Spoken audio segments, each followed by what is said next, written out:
23వ కీర్తన మొదటి వచనం, యెహోవా నా కాపరి, నాకు లేమి కలగదు. మరొకసారి చదువుకుంటాం. యెహోవా నా కాపరి, నాకు లేమి కలగదు. కాబట్టి ఇందులో మరి రెండవ భాగాన్ని మనం ధ్యానించుకుందాం. నాకు లేమి కలగదు. కాబట్టి దేవుని నమ్ముకున్న వారికి లేమి అనేది ఉండదు. దేవుని నమ్ముకోక మునుపు, రక్షణ మార్మన్స్ అనుభవము రాకమునుపు మరి పరిశుద్ధులైన విశ్వాసి అయినా మరి లోకంలో ఉన్న మరి రక్షణ పూర్వము వాళ్ళ జీవితము ఏ విధంగా ఉంటుంది అనేది చూసుకుందాం. కాబట్టి మన వాక్య భాగము, యెహోవా నా కాపరి, నాకు లేమి కలగదు. యెహోవాను కలిగిన వారికి ఏ కొరత ఉండదు. యెహోవా బిఫోర్ సాల్వేషన్, రక్షణ మునుపు విశ్వాస యొక్క పరిస్థితిని చూద్దాం. యెషయా గ్రంథం 59వ అధ్యాయము 2వ వచనం, book of Isaiah chapter 59 verse 2. యెషయా గ్రంథం 59వ అధ్యాయము 2వ వచనము అందరము కలిసి చదువుకుంటాం. మీ పాపంలో ఆయన ముఖమును మీకు మరుగుపరచెను. కాబట్టి మొదటిగా మన పాపంలో దేవుని ముఖమును మనకు ఏం చేస్తున్నాయంట? మరుగుపరిచినాయి. కాబట్టి దైవ దర్శనాన్ని చూడలేనటువంటి పరిస్థితి. మన పాపంలో దేవుని యొక్క ముఖము మనకు కనబడకుండా చేసినాయి. దేవుని ప్రత్యక్షత, దేవుని ప్రకాశము మన మీదికి లేకుండా మన పాపంలో దేవునికి దూరం చేసినాయి. మనల్ని దేవుని నుంచి మనం దూరం అయిపోయినాం. దేవుని ప్రత్యక్షత లేని వారంగా, పాపం బట్టి జీవించిన వారంగా ఉన్నాం. కాబట్టి ఇప్పుడు మీ పాపంలో ఆయన ముఖమును మీకు మరుగుపరిచెను. మీరు చేసిన పాపమును బట్టి, దోషములు బట్టి దేవుని ముఖము మీకు మరుగు చేయబడింది. రెండవ విషయము, ఆమోసు గ్రంథము 8వ అధ్యాయము, ఆమోసు గ్రంథము 8వ అధ్యాయము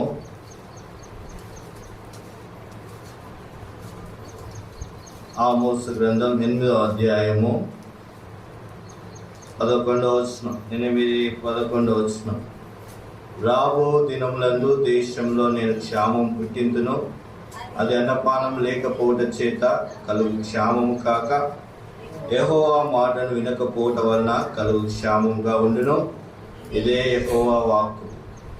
కాబట్టి దేవుని మాట వినని వారంగా ఉన్నాం.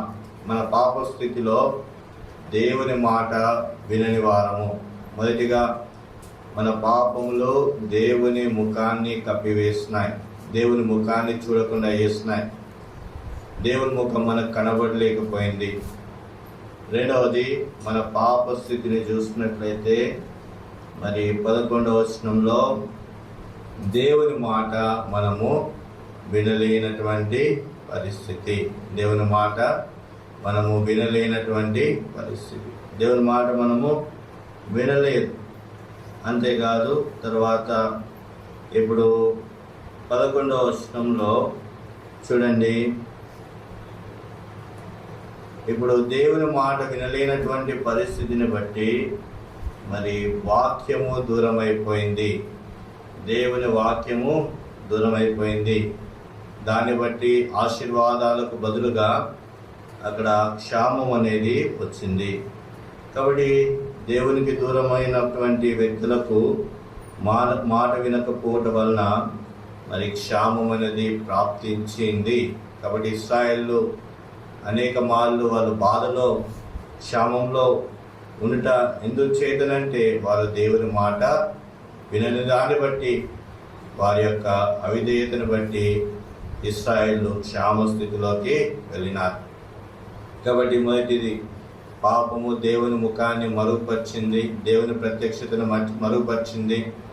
రెండవది, దేవుని మాట వినకపోవటం వలన, అంటే అవిధేయత అనేది మరి మనిషిలోకి, దేశంలోకి క్షామాన్ని తీసుకొని వచ్చింది.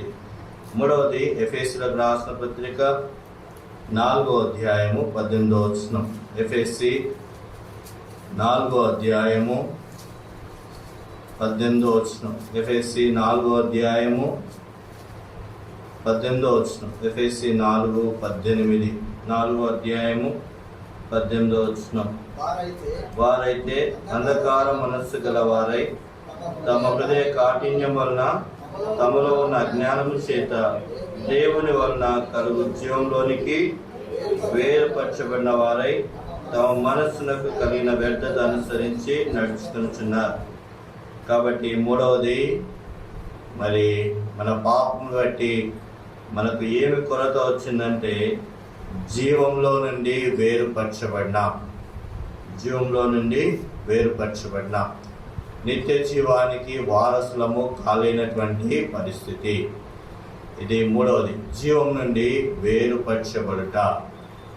మొదటిది, పాపమును బట్టి దేవుని ముఖము మనకు కనబడలేదు, ప్రత్యక్షత రాలేదు. రెండవది, మరి దేవుని మాట వినకపోవటం వలన, అవిధేయత వలన మరి ఇశ్రాయేలుకు క్షామం అనేది ప్రాప్తించింది. మూడవది, మరి దేవునికి దూరంగా ఉన్నప్పుడు మరి ఏమి కొరత ఉంటుందంటే జీవంలో నుండి, నిత్య జీవంలో నుండి వేరు చేయబడతారు. అది మూడవది. 4వ విషయం చూడండి, బుక్ ఆఫ్ ఐజయా చాప్టర్ 48:22. యెషయా గ్రంథము 48వ అధ్యాయము. Book of Isaiah chapter 48:22. 48వ అధ్యాయము 22వ వచనం. 48:22వ వచనం. దుష్టులకు నెమ్మది ఉండదని యెహోవా సెలవిస్తున్నాడు. కాబట్టి 4వ విషయంలో మన పాపమును బట్టి మనకేం లేదంట, నెమ్మది లేనటువంటి స్థితి. కాబట్టి ఇప్పుడు ఇది కొరత. మరి మనిషికి ఉన్నటువంటి కొరత ఏంటిదంట? పాపమును బట్టి నెమ్మది లేనటువంటి స్థితి. కాబట్టి ఇవన్నీ కూడా మరి మన పాపమును బట్టి మనకు కలిగినటువంటివి. మొదటిది, దేవుని ముఖ దర్శనాన్ని చూడలేదు మన పాపమును బట్టి. రెండవది, మన పాపమును బట్టి దేవుని మాట వినలేదు, దేవునికి దూరం అయిపోయినాం, క్షామం వచ్చింది. మూడవది, మరి జీవంలో నుండి వేరుపరచబడిన, నిత్య నరకానికి పాత్రులమైపోయినాం. 4వది, మరి నెమ్మది లేనటువంటి పరిస్థితి. 5వ విషయాన్ని చూడండి, కీర్తనకారుడు 66వ అధ్యాయము 18వ వచనం. కీర్తనలు 66:18. కీర్తనలు 66వ కీర్తన 18వ వచనం. నా హృదయంలో నేను పాపం లక్ష్యం చేసినట్లా ప్రభు నామని వినకపోవును. హృదయంలో పాపం లక్ష్యము చేయడమే కాదు, మరి రక్షణకు పూర్వము హృదయంలో ఉన్నదంతా కూడా ఏంటిదంట? పాపమే. కాబట్టి మన పాపమును బట్టి దేవుడు మన మనవి వినలే. అయ్యా తండ్రి అని అన్నాము, పాపం చేస్తున్నాం. కాబట్టి మన హృదయంలో ఉన్నటువంటి పాపమును బట్టి దేవుడు మన మనవి వినలేదు. అది మన పరిస్థితి. కాబట్టి పాపం చేసినాము, రక్షణ మారమని అనుభవం లేనటువంటి పరిస్థితి. హృదయంలో పాపం ఉన్నది, క్షమాపణ అనేది లేదు. అయినా కానీ మరి దేవా అంటే మరి దేవుడు మన మనవి వినలేనటువంటి పరిస్థితి. మన పాపం బట్టి దేవుడు మన మనవి వినలేదంట. మన పాపం బట్టి మన మనవులు దేవుని సన్నిధానానికి చేరుకోలేదు. తర్వాత 6వది చూడండి, హోషేయ గ్రంథము 10వ అధ్యాయము. Book of Hosea chapter 10. హోషేయ గ్రంథము 10వ అధ్యాయము. హోషేయ గ్రంథము 10వ అధ్యాయము 13వ వచనం. నీ ప్రవర్తన ఆధారం చేసుకొని నీ బలాఢ్యులను నమ్ముకొని నీవు చెడుతనము పండకై దునితివి గనుక మీరు పాపమును కోత కోస్తున్నారు, అబద్ధమునకు ఫలము పొంది ఉన్నారు. కాబట్టి ఇప్పుడు 6వది, మరి చెడుతనము పంటకై దున్నితివి గనుక మీరు పాపమును పంటను కోస్తున్నారు, పాపమును కోత కోస్తున్నారు, అబద్ధమునకు ఫలము పొందినారు. కాబట్టి పాపపు యొక్క ఫలం, కాబట్టి మోసము యొక్క ఫలం, కాబట్టి అది ఆత్మీయమైనటువంటి పంట కాదు. కాబట్టి మన పాపం చేసినప్పుడు మనము మరి ఒకవేళ లోకంలో మరి మనము విత్తిందంతా కూడా పాపపు పంటే అని దేవుడు చెప్తున్నాడు. కాబట్టి దాన్ని బట్టి ఆ దినాల్లో రక్షింపక పూర్వము మరి ఎలాంటి పంటను కోస్తున్నామంట, మరి మోసపు ఫలము, లేదంటే ఇక్కడ రాయబడి ఉంది మరి చెడుతనపు పంటను దున్నితిరి, మరి పాపమును కోత కోసి అన్నారు. కాబట్టి ఇది 6వ పాపమును కోత కోస్తున్నారు. 7వది book of Isaiah chapter 51 verse 12. యెషయా గ్రంథము 51వ అధ్యాయము 12వ వచనం. Book of Isaiah chapter 51 verse 12, 12వ వచనం. నేనే మిమ్మల్ని ఓదార్చువాడను. లేదంటే ఇక్కడ చూడండి, క్షమించండి, యెషయా కాదు, కీర్తనలు 51:12. కీర్తనలు 51:12. కీర్తనలు 51:12. నిరక్షణానందము నాకు మళ్ళా పుట్టించు. కాబట్టి చాలండి, మరి పాపమును బట్టి రక్షణ ఆనందం అంటే ఎట్లా ఉందో తెలియదంట. కాబట్టి దేవుని రక్షణలో ఎలాంటి ఆనందం ఉంటుందో పాపము మనకు మరుగు చేసింది. దేవునిలో ఉండేటువంటి సంతోషము పాపం మనల్ని ఏం చేసిందంట, మరుగు చేసింది. కాబట్టి 7 విషయాల్లో మన రక్షణ లేనప్పుడు మనం ఈ స్థితిలో ఉన్నాం. చెప్తారా ఎవరైనా 7 విషయాలు? మొదటి విషయము book of Isaiah chapter 59 verse 2. మన పాపము మరి దేవుని ముఖాన్ని మనకు దాచింది, దేవుని ప్రత్యక్షతను మన పాపం మనకు దాచింది. అదే మొదటి కొరత. కాబట్టి అదే మొదటి లేమి. మనకు మొదటి లేమి ఏంటి అంటే మన పాపము దేవుని ప్రత్యక్షతను చూడలేకపోయినా. రెండవది మరి మన పాపమును బట్టి ఆమోసు గ్రంథం 8వ అధ్యాయము 11వ వచనంలో మరి మన పాపమును బట్టి మరి క్షామం వచ్చింది. దేవుని మాటను వినలేని దాన్ని బట్టి క్షామం వచ్చింది. వాక్యము దూరం అయిపోయింది. ఈ క్షామం అంటే ఆత్మీయమైనటువంటి క్షామం. కాబట్టి వాక్యానికి దూరం అయిపోయిన మన పాపమును బట్టి అంటే ఇష్టం లేని వారంగా జీవించినాం. మూడవది మరి ఎఫెసీయులకు రాసిన పత్రిక 4వ అధ్యాయం 18వ వచనంలో ఈ పాపమును బట్టి జీవంలో నుండి వేరుపరచబడి నిత్య నరకానికి పాత్రులమైన. 4వది book of Isaiah chapter 48 verse 22. ఈ పాపమును బట్టి మన జీవితంలో నెమ్మది సమాధానము లేదు. 5వది మరి కీర్తనకారుడు 66వ అధ్యాయము 18వ వచనంలో ఈ పాపమును హృదయంలో ఉంచుకున్నాం కాబట్టి దేవునికి మన మొర, మన ప్రార్థన మరి ఆయన చెవిలోకి చేరలేదు.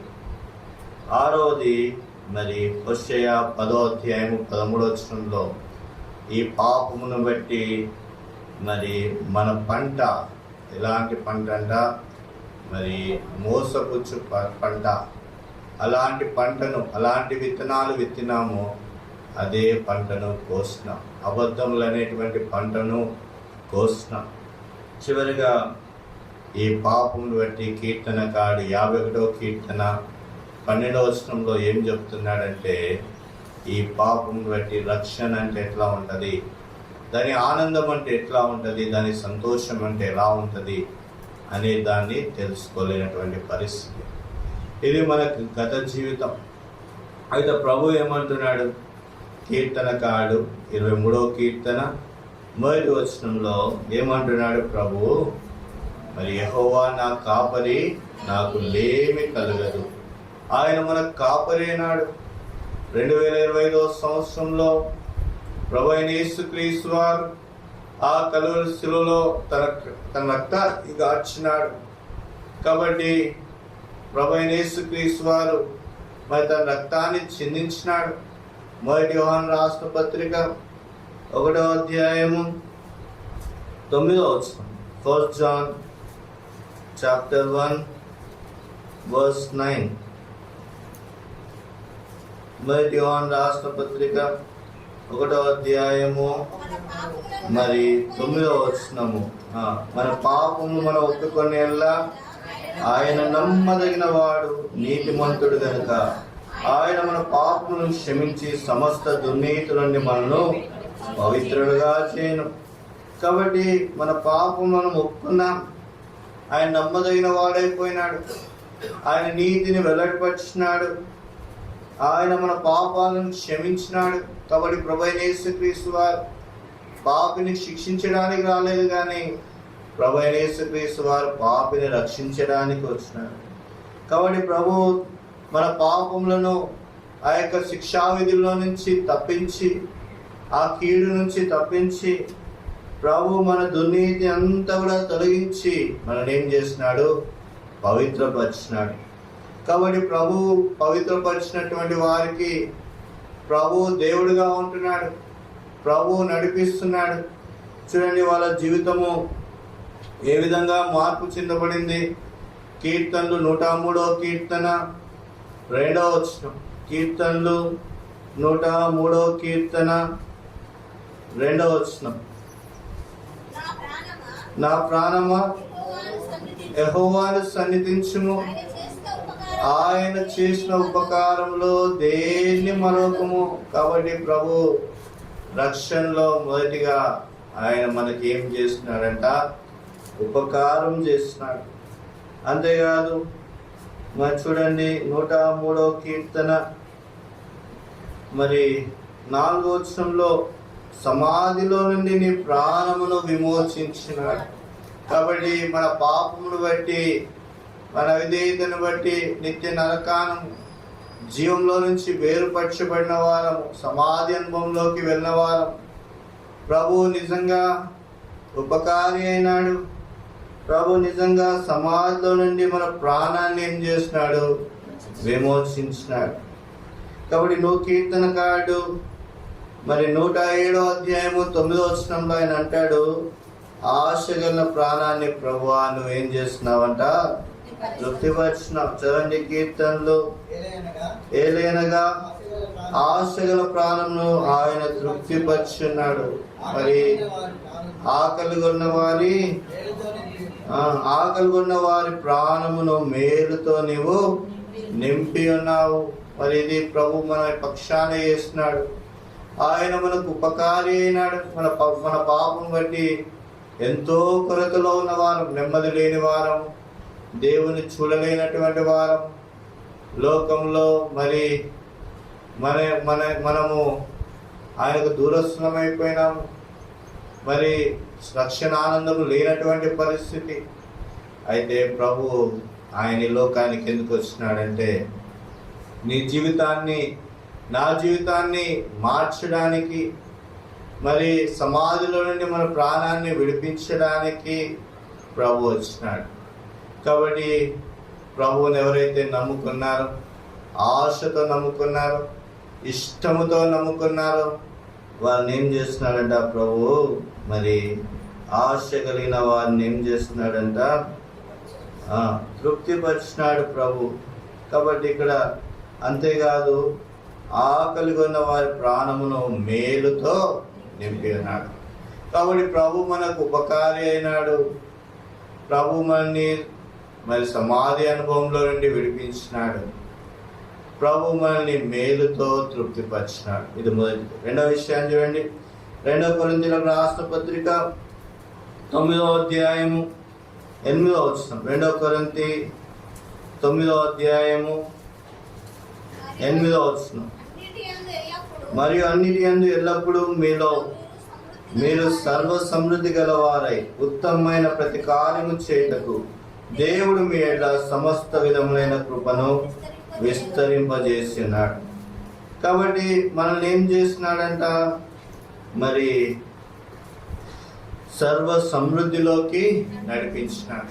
కాబట్టి సమృద్ధి అనేటువంటి అనుభవంలోకి తీసుకొని వచ్చినాడు. ఒకనాడు వాక్యం అంటే కొరత, దేవుడు అంటే కొరత, దేవుని సన్నిధి అంటే కొరత. అలాంటి పరిస్థితిలో నుండి ప్రభు దేనిలోకి తీసుకొని వచ్చినాడంట? సర్వ సమృద్ధిలోకి తీసుకొని వచ్చినాడు. దేవుని ఆలయంలోకి తీసుకొని వచ్చినాడు.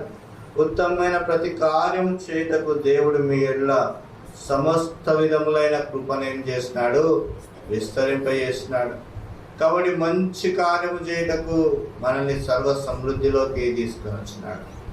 ఒకనాడు నెమ్మది లేనటువంటి పరిస్థితి, ఇప్పుడు ప్రభు దేనిలోకి తీసుకొని వచ్చినాడు? సర్వ సమృద్ధిలోకి తీసుకొని వచ్చినాడు. మూడో విషయాన్ని చూడండి, మత్తయి సువార్త 4వ అధ్యాయము 4వ వచనం. Matthew gospel chapter 4 verse 4. మత్తయి సువార్త 4వ అధ్యాయము 4వ వచనం. మనుష్యుడు రొట్టె వలన మాత్రము కాదు కానీ దేవుని నోట నుండి వచ్చు ప్రతి మాట వలన జీవించు. ఒకనాడు మరి మన స్థితి ఎట్లా ఉందంట? ఆమోస్ 8:11 దేవుని మాట మనము వినలేదు. కాబట్టి ఇప్పుడు మత్తయి 4:4 ఒకనాడు దేవుని మాట వినలేనటువంటి మనకు ఆయన మాట ద్వారా జీవింపజేస్తున్నాడట. కాబట్టి మనం జీవిస్తున్నామంటే దేవుని నోటిలో నుండి వచ్చేటువంటి మాటే. ప్రభు మాట ద్వారా మనం జీవిస్తున్నాం. ప్రభు మాట ద్వారా మనం బ్రతకగలుగుతున్నాం. ప్రభు మాట ద్వారా మన యొక్క సమస్తమైనటువంటి అవసరాలు తీర్చబడుతున్నాయి. కాబట్టి మనుష్యుడు రొట్టె వలన జీవించడు. మనుష్యుడు ప్రభు మాటను బట్టి, ఆయన వాక్కును బట్టి జీవింపజేయబడుతున్నాడు. దానియేలు, షద్రకు, మేషకు, అబేద్నెగోలు ఆ యొక్క బబులోను సామ్రాజ్యంలో ఉన్నప్పుడు మరి కల్దీయుల ఆహారము సమృద్ధిగా ఉంది, మాంసం ఉంది. మరి వాళ్ళు ప్రత్యేకపరుచుకున్నారు. శాఖా ధాన్యములు మాకు పెట్టండి అని అడిగినారు. మరి ఆ దినాల్లో శాఖా ధాన్యములు పెట్టినప్పుడు వారి ముఖములు ఎలా అయిపోయినాయంట? ప్రకాశమానంగా కనబడుతున్నాయి. కాబట్టి ప్రభు నోటి మాటను బట్టి ఆయన ఏ ఆహారంలో అయినా దేనిలోకి తీసుకొని వస్తాడు? సమృద్ధిలోకి తీసుకొని వస్తాడు. ఆయన నువ్వు ఏ ఆహారం తిన్నా కానీ దాంట్లో జీవాన్ని ఇస్తాడు. కాబట్టి ప్రభు నోటి మాట వల్ల జీవింపజేయబడుతున్నాం. ఆహారాన్ని బట్టి మనం సర్వ సమృద్ధిలోకి రాలేకపోతున్నాం. మనం ఎలా వస్తున్నామంటే ఆ ఆహారంలో దేవుడు జీవాన్ని ఉంచుతున్నాడు.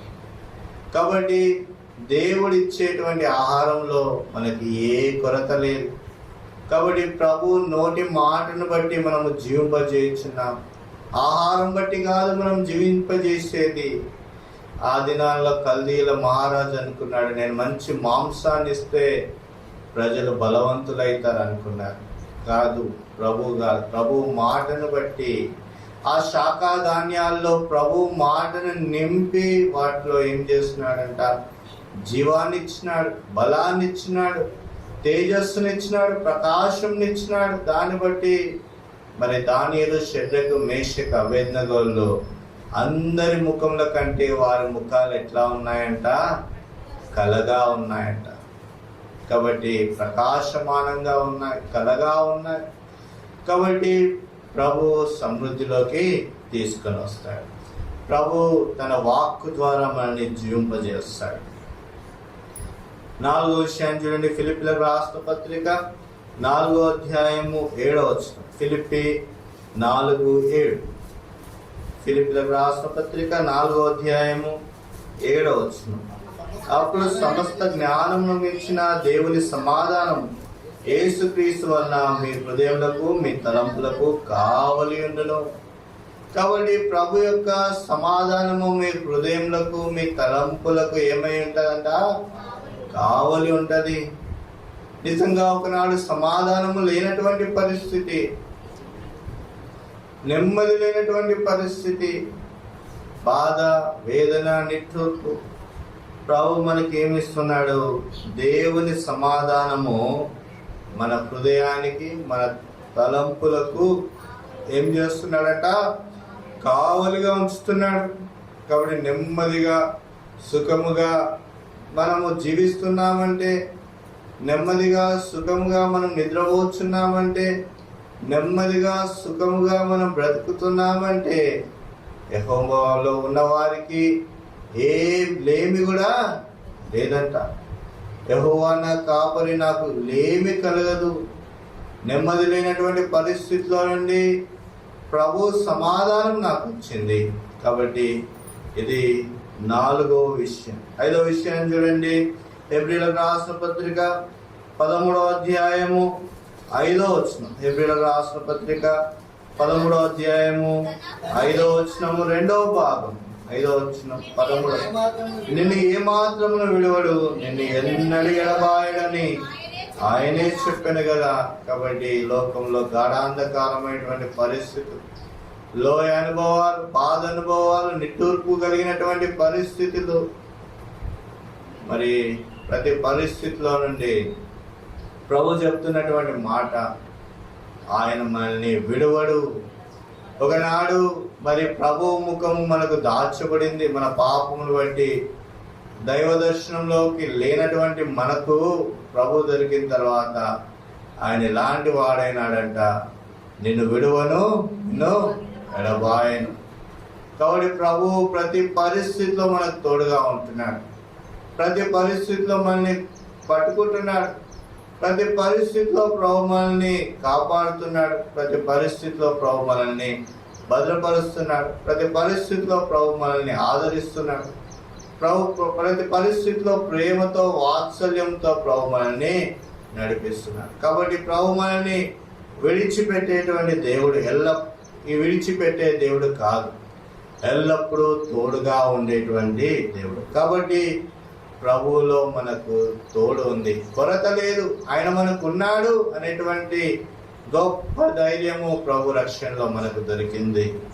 ఆరో విషయాన్ని చూడండి. అపోస్తుల కార్యములు 1వ అధ్యాయము 8వ వచనం. Acts chapter 1:8. అపోస్తుల కార్యములు 1వ అధ్యాయము 8వ వచనం. ఆయనను పరిశుద్ధాత్మ మీ మీదకి వచ్చినప్పుడు, చాలండి, పరిశుద్ధాత్మ శక్తి మనకి ఇచ్చినాడంట. రక్షణ అయిపోయింది, మారుమనసులోకి వచ్చినాం. మారుమనసు అయిపోయిన తర్వాత బాప్టిజంలోకి వచ్చినాం. బాప్టిజంలో సాక్ష్యం ఇచ్చినాం. సాక్ష్యం ఇచ్చిన తర్వాత మన మీదకి ఏమొచ్చిందంట? పరిశుద్ధాత్ముడు వచ్చినాడు. కాబట్టి పరిశుద్ధాత్ముడు మన హృదయంలో నివసిస్తున్నాడు. పరిశుద్ధాత్మ కార్యం మనలో జరిగింది. కాబట్టి మారుమనసు అనుభవం ద్వారా పరిశుద్ధాత్ముడు మనలోకి వచ్చినాడు. కాబట్టి ఇప్పుడు పరిశుద్ధాత్ముని యొక్క కాలంలో ఉన్న ఉచ్చరింప శక్యం గాని మూలుగులతో ఆయనకు మొరబెడుతున్నాం. ఎన్నో ప్రార్థనలకు జవాబులు పొందుకుంటున్నాం. ఒకనాడు మీ హృదయంలో పాపము లక్ష్యము చేసిన మీ మనవి వినకపోదును, మీరు పాపంలో ఉన్నారు కాబట్టి మీ మాటలు నాకు వినబడట్లేదు అన్నటువంటి దేవుడు ఆయన పరిశుద్ధాత్మ శక్తిని మన మీద కుమ్మరించి, ఆయన పరిశుద్ధాత్మ శక్తితో ఉచ్చరింప శక్యము గాని మూలుగులతో ఆత్మ తానే మన పక్షాన విజ్ఞాపన చేస్తూ మరి ప్రభువును గోజాడుతూ ఎన్నో గొప్ప కార్యములు, ఎన్నో కష్టమైనటువంటి కార్యములు, ఎన్నో సఫలత లేనటువంటి పరిస్థితుల నుండి సఫలతలోకి నడిపించబడుతున్నాం. ఎన్నో కఠినమైనటువంటి పరిస్థితిలో పరిశుద్ధాత్మ దేవుని మీద ఆధారపడి ప్రతి పరిస్థితిలో విజయాన్ని పొందుకుంటున్నాం. కాబట్టి ఒకనాడు మీ మాట, మీ మనవి వినను అన్నటువంటి దేవుడు ఇప్పుడు మన మీద ఏమి ఇచ్చినాడంట? పరిశుద్ధాత్మను ఇచ్చినాడు. మనకేమి ఇచ్చినాడు? పరిశుద్ధాత్మ శక్తిని ఇచ్చినాడు. మన హృదయంలో ఎవరున్నారు? పరిశుద్ధాత్మ దేవుడు ఉన్నాడు. కాబట్టి ఆయన్నే మరి ఉచ్చరింప శక్యము గాని మూలుగులతో ప్రార్థన ఎలా చేయాలా, తండ్రిని ఎలా గోజాడాలా అని మన హృదయంలో వసించి ఆయన్నే మన పక్షాన ఎల్లప్పుడూ విజ్ఞాపన చేస్తున్నాడు. తండ్రిని ఎలా మరి మన ప్రార్థనతో మరి తండ్రి వైపు తిరగాలో ఆయన్నే బోధిస్తున్నాడు. కాబట్టి ప్రతి పరిస్థితిలో పాపం నుండి దూరపరిచి మనల్ని నడిపిస్తున్నాడు, మనల్ని కాపాడుతూ వచ్చినాడు. చివరి మాట చూడండి, కీర్తనకారుడు 16వ కీర్తన 11వ వచనంలో రాస్తున్నాడు. 16వ కీర్తన 11వ వచనం. 16వ కీర్తన, జీవ మార్గమును నీవు నాకు తెలియజేస్తున్నావు, నీ సన్నిధిని సంపూర్ణ సంతోషం కలదు. కాబట్టి ప్రభు యొక్క మందిరానికి తీసుకొని వచ్చినాడు, ప్రభు యొక్క సన్నిధానంలోకి తీసుకొని వచ్చినాడు, ప్రభు ప్రజల మధ్యలో నిలబెట్టినాడు. ప్రభు సన్నిధిలో మనకి ఏముందంట?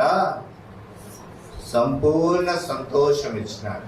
ఒకనాడు బాధ, ఒకనాడు వేదన, ఒకనాడు క్షామం, ఒకనాడు జూమ్ లేనటువంటి పరిస్థితి, ఒకనాడు నెమ్మది లేనటువంటి పరిస్థితి, ఒకనాడు హృదయంలో దురాలోచన, మోస ఫలము, మరి రక్షణ యందు ఆనందం లేనటువంటి పరిస్థితిలో నుండి ప్రభు మన ఆత్మను తృప్తిపరిచినాడు, సమృద్ధినిచ్చినాడు, దేవుని మా వాక్కునిచ్చినాడు, జీవాహారం ఇచ్చినాడు, సమాధానం ఇచ్చినాడు, ఎల్లప్పుడూ తోడుగా ఉంటున్నాడు, పరిశుద్ధాత్మ శక్తితో నడిపిస్తున్నాడు. పరిశుద్ధాత్మ దేవుడు మన హృదయంలో ఉండి నడిపిస్తున్నాడు. తన సన్నిధానాన్ని తీసుకుని వచ్చినాడు. తన సన్నిధానంలో ఆరాధించేవారుగా ఆయన మనల్ని నిలబెట్టినాడు. కాబట్టి నిజంగా రక్షణ కార్యం చేసిన వారు ఈ ఉదయ కాలంలో దేవాది దేవుణ్ణి యథార్థంగా ఆరాధించుదురుగాక.